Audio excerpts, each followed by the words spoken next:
Good morning students. Today I am going to explain chapter 14, humidity. What is humidity? The amount of water vapors present in the air is called humidity.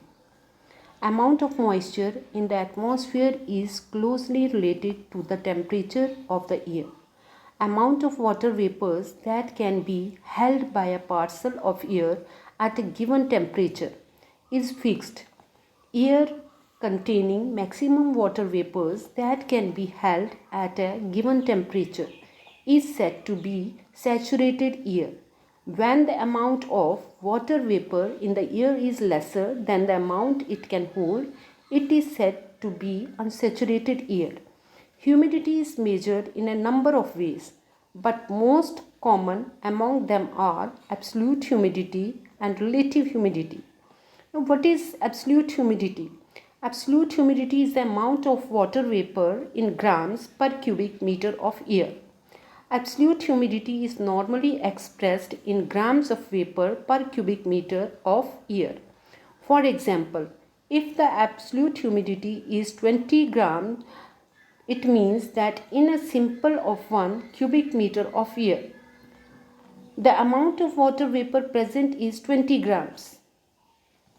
Now, relative humidity. Relative humidity is the ratio between the amount of water vapor present in the air and maximum amount that can be held by the air at a given temperature. It is expressed in percentage. Suppose the air can hold a maximum of 50 grams of water vapor at a given temperature and only 25 grams of water vapor are present in it. The relative humidity will be 50%. The relative humidity of saturated air is 100% and that is absolutely dry air is 0%.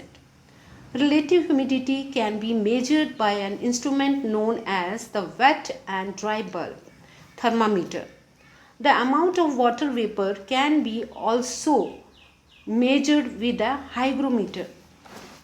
Now, precipitation, falling of liquid or solid water such as rain, snow or hail from the atmosphere due to the condensation.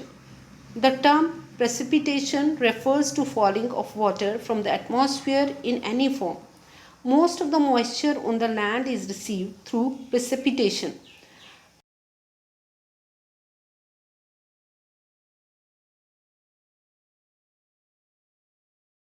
Small that they keep floating in air and do not fall on the ground. However, if the condensation continues for a longer time, the small droplets of water combine with each other and the size of the water drop increases.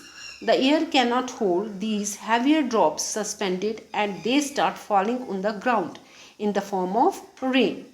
The water may fall on the ground in the form of ice crystals and ice pellets also. Forms of precipitation. Precipitation takes place in different forms, example rainfall, snowfall, hail, sleet, fog, etc. Rainfall. The most common form of precipitation is rainfall. When the water falls from the atmosphere in the form of drops of water, it is called rain. Snowfall. When the precipitation occurs in the forms of crystals of ice, it is called snowfall. It occurs when the dew point of the air is below the freezing point and the water condenses in the form of small ice crystals. These small crystals combine to form flakes of snow which fall on the ground. Hail. Another form of precipitation is hail. It consists of pellets or small balls of ice falling on the ground.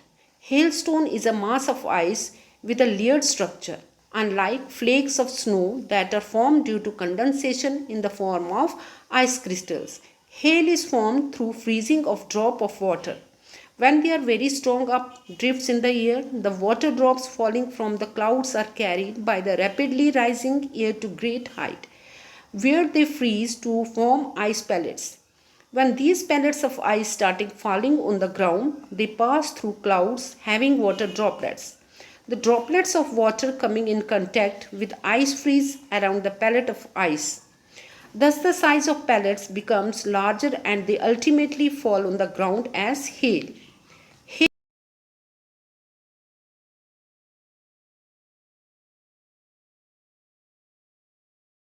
standing crops and houses.